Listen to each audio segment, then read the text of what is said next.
folks, Master Suicide here, and welcome to some tips and tricks about Dead Cells. I'm just gonna stand around, walk around a little bit in the background, not really play because I did several takes and I'm just not capable of this level of multitasking.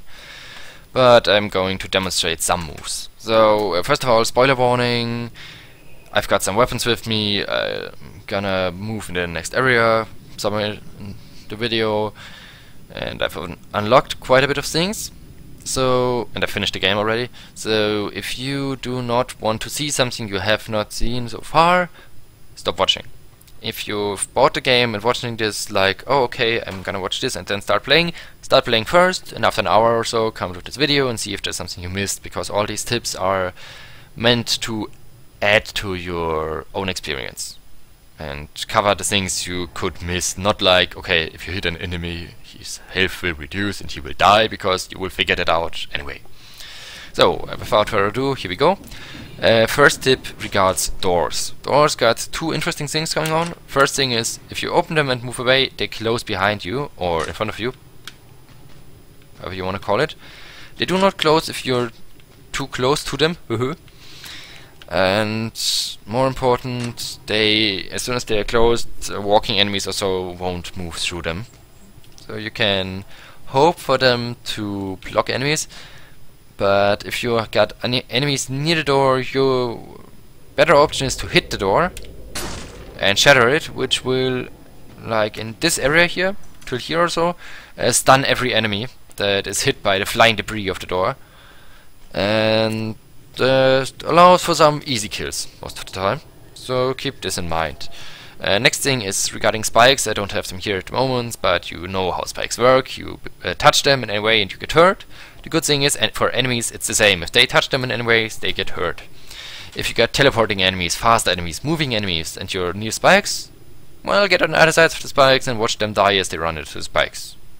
Sometimes. Not always, but it can help. Just wanted to put it out there. Next thing is elevators. Elevators got like two small things you can do about them. You can drop through them the same way you drop through the wooden structure things, just standing on top of it, and I think it's roll down or jump down. You know the button. I'm doing it on reflex, so can't say it at the moment. And the more important thing is, if you drop down through an elevator and he's coming down at you, try not to get hit by it, because it does damage when you get squashed, hit, if you get hit by it.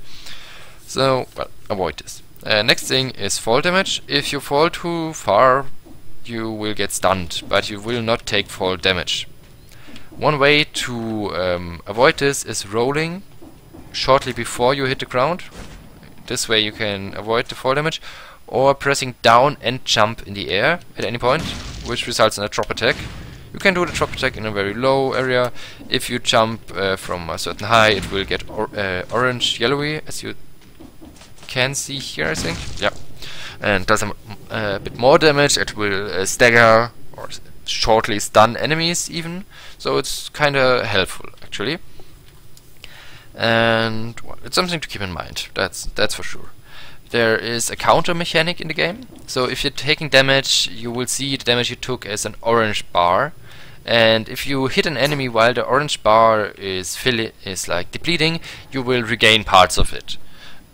The weapon I'm having now is not a perfect thing for it, but if you have something that hits really hard, you can regain some of really much of the health you lost. Just keep in mind, it only works with your weapons. Your items like your bombs, flashbangs, or whatnot, won't work. So, yeah. Bloodborne like counter move mechanics in the game. Then you can swap your items by going into the menu with the start button on your controller and swap the positioning of them. Come on, mouse. So, this is particularly interesting because I want to have my ranged weapon on my second slot. On my second slot, right. No, I want my ranged weapon to be on my second slot and my first weapon to be on the first slot. My melee weapon on the first slot.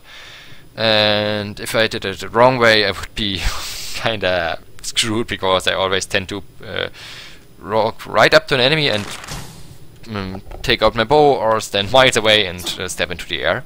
Both not particularly useful.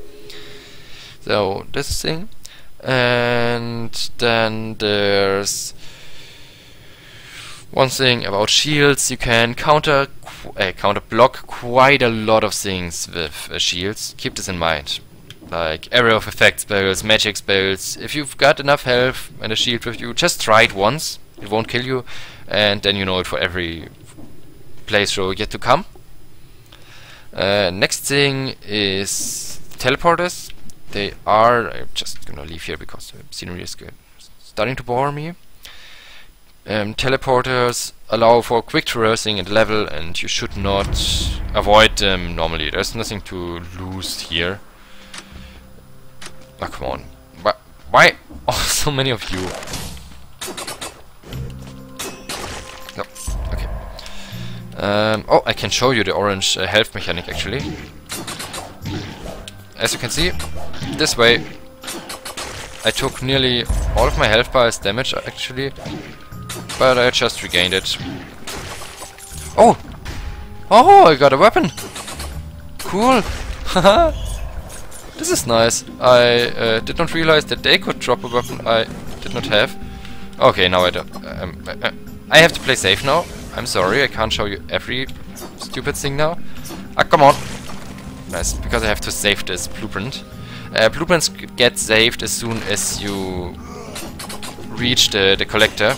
He tells you this, but for the sake of just having said it.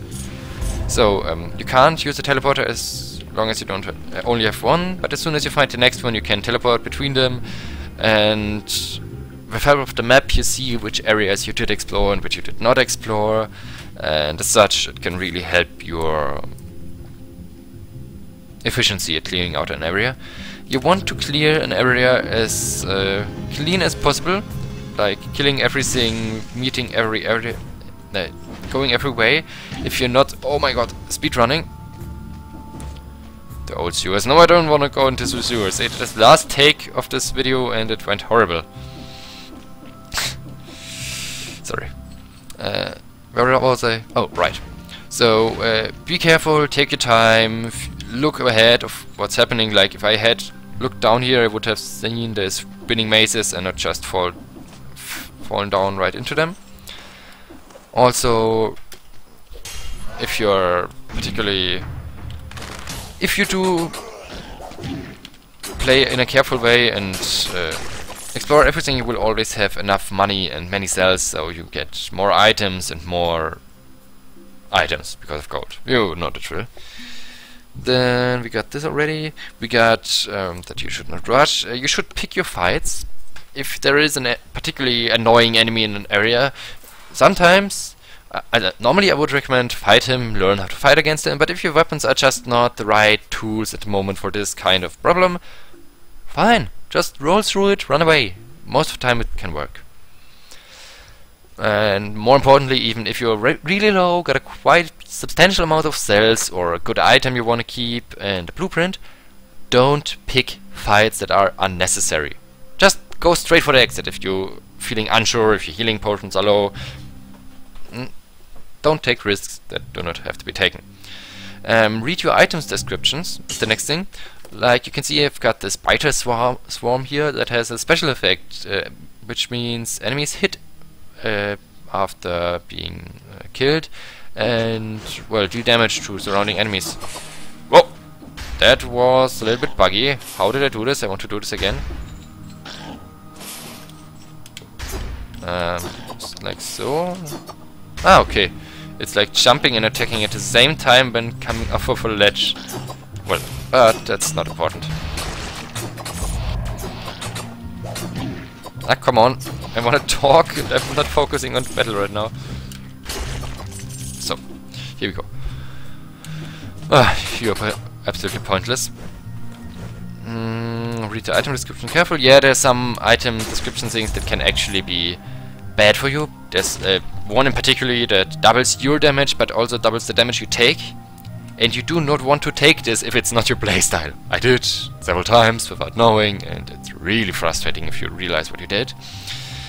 Then be open for change. Even if you are like me and tend to play with one long range and one melee weapon, if you get a staggering amount of other items in one area that would allow for a freeze combination of a weapon that does bonus damage on freezed enemies and 2 frost grenades, go for it. No need to... and a shield that freezes enemies on touch, then sure, take these things. It's always good to vary up your playstyle a little bit. Next things, there are runes in walls, as you can see here. If you hit them several times with your weapon, you can get small or big items that give you money or healing items, and even some other nifty things later in the game. Won't talk about this one. So we get this already as well. And I think we got all the tips I have so far for you. I hope they were... Ah, right. Here we got the spikes. As I told you, they can hurt. They will hurt again after a time, but you can actually heal between it. This might sound useless, but it's good to know. You saw it here, test it. And yeah, thanks for watching. Be careful about golden doors. If you break them, you will get cursed and be down in one hit as long as the curse lasts. The curse lasts for X number of enemies. So normally you don't want to break golden doors if there's not really something absolutely amazing behind them. Most of the time it's easier to just try to get around the money. Same thing with cursed statues. Ow, me stupid, not doing what I'm preaching. Come, open flat. Maybe I can... Alright, so this is a great example why it is important to read, because this gives +1 strength, which increases my weapon. And I'm like, well, I'm not using the icy bow. Anyway, I'll just take the shield in the offhand, not my particularly... not a shield I like. I hate the gold income items normally, but it increases my damage output with my melee weapon, which is great.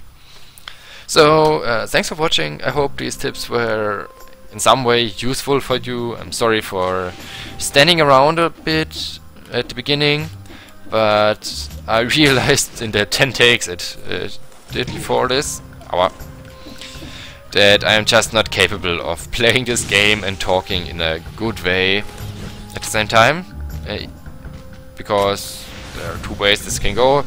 Way 1, I'm talking like a complete imbecile, or way 2, I'm playing like a total idiot. Both of them are something you should avoid. Oh my god! My blueprint! I have to save it! Okay. So, save my blueprint. So, yeah. Thanks for watching. Hope it helps you somewhere a little bit. And I'm hoping to see an elevator right here. Oh, well, flammable sword. Covers enemies with flammable oil. Inflicts massive damage introduced to a flame. Sure. No need to... Enemies hit explode upon death. Ah, sure. Just... Ah, come on. I don't like this moveset. Just the same as the blood sword and the cursed sword. And man, it's disappointing. I hope they change this up a little bit. So here's the elevator. As I already told, you can drop down the elevator and do a round slam. And the second thing, come down the elevator, is if you stand below it, you get crushed, damage, you know it. So, thanks for watching, and I'll see you in the next one. Master Suicide, over and out.